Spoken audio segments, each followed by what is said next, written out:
Hey, welcome to Exclaim News Weekly. I'm Sarah. And I'm Calum. This week we're talking the prestigious Polaris Prize, Kanye West's tour, and our dear old dads. All that and more up next.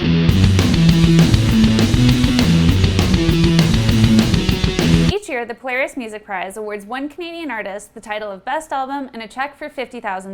The 2016 longlist was announced last week, narrowing down the pool to 40 albums as selected by a panel of music critics. Among those still in the running are Grimes, Pup, Kate Renata, Jean-Michel Blay, Dilly Dally, and The Weeknd. It's a pretty good list, but not everything can make it. Personally, I was a little sad that Magical Clouds didn't make the cut. How about for you, Calum? Were there any glaring omissions? Not really. If anything, it's a very diverse list, and it shows what an excellent year that our artists have had. Another thing I really like about it is that it's not dominated by any one genre. I'm putting my money on Grimes right now. Are you gonna fight me on that? I will fight you a little bit. You wouldn't be wrong to, because that is a great album, but I do expect this Pup record, The Dream Is Over, to continue gaining steam. I would also expect Carly Rae Jepsen to make a push now that it's critics actually voting for it. Let us know what you think of the list. Who should win? Who was left out? Check out the full list of nominees over at Exclaim.ca, then let us know your thoughts in the comments below.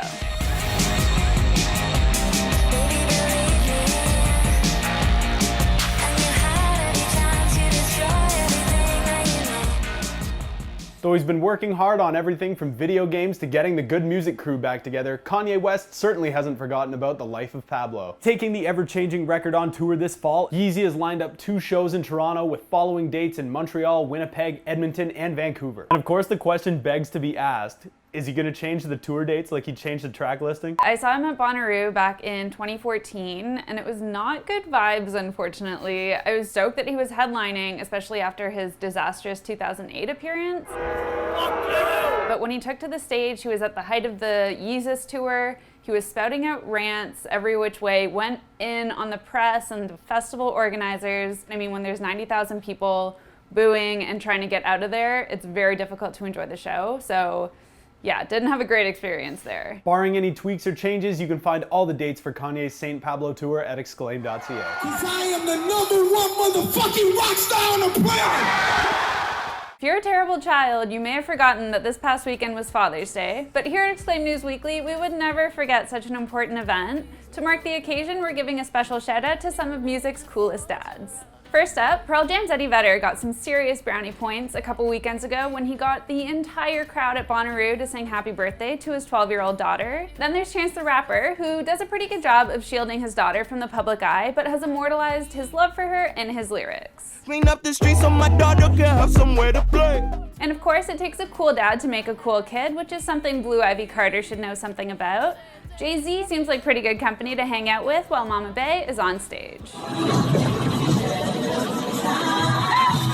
A few cool music dads that I've found are Max Cavalera from Sepultura and Soulfly. He has 3 sons that he takes on tour with him to open for him in their bands, and he gets their help recording on records as well. Dave Grohl is another cool dad in music, and he introduced his daughters to vinyl records at a young age, really fostering that deeper connection with music. My kids don't give a if I'm in the Foo Fighters. They're like, Daddy, I need a smoothie now.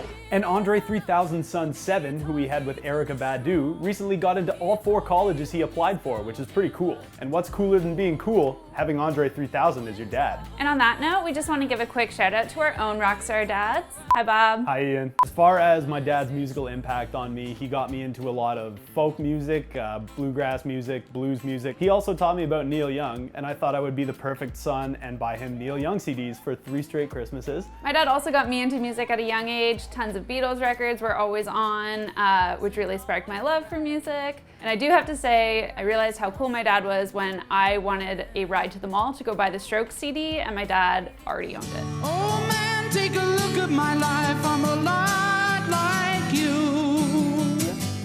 And that's our show for this week. Thanks for watching. For more news, reviews, and interviews with all your favorite artists, head to Exclaim.ca. And join us next week when we'll actually have a joke for the outro. I was gonna say intro, mother.